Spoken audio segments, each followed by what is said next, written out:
आजकल ध्वज को लेकर के बहुत सारी चर्चाएं होती हैं। ये बहुत आज़ादी के बाद से ही इसकी चर्चाएं ज़्यादा चली हुई हैं कि कौन सा ध्वज बड़ा है, कौन सा नहीं है। जिस ध्वज की निर्मित मनुष्यों ने की है, चाहे वो किसी भी देश का राष्ट्र ध्वज हो, जैसे भारत का तिरंगा ध्वज है, ये मनुष्यों ने ही बनाया है, ये मानव निर्मित ध्वज है।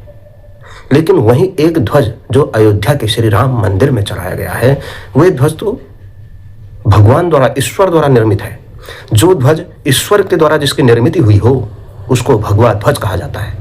जो मनुष्य के द्वारा जिसकी निर्मित हुई हो उसको राष्ट्र ध्वज कहा जाता है। वो अलग अलग देशों के दुनिया में अलग अलग ध्वज हो सकते हैं, लेकिन संपूर्ण दुनिया में सनातन काल से, चिरकाल से, अनंत काल से जो एक ध्वज रहा है, जो हमारे मंदिरों की शोभा बढ़ाता है, जो हमारे दिव्य स्थानों की शोभा बढ़ाता है, जो हमको सनातन का प्राचीन वैभव का ज्ञान कराता है, हमारे अनंत काल की उन विरासत का ज्ञान कराता है, वही भगवा ध्वज ही है।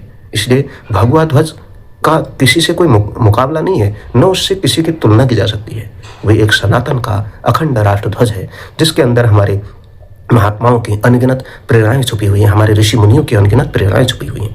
इसलिए ये भगवा यानी भगवान का ध्वज है, भगवत ध्वज है, प्रभु का ध्वज है।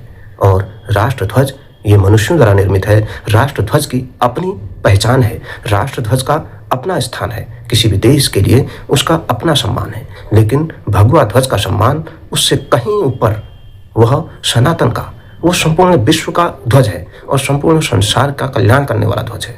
इसलिए राष्ट्र ध्वज के सम्मान के साथ साथ भगवा ध्वज का भी सम्मान करिए। वंदे मातरम।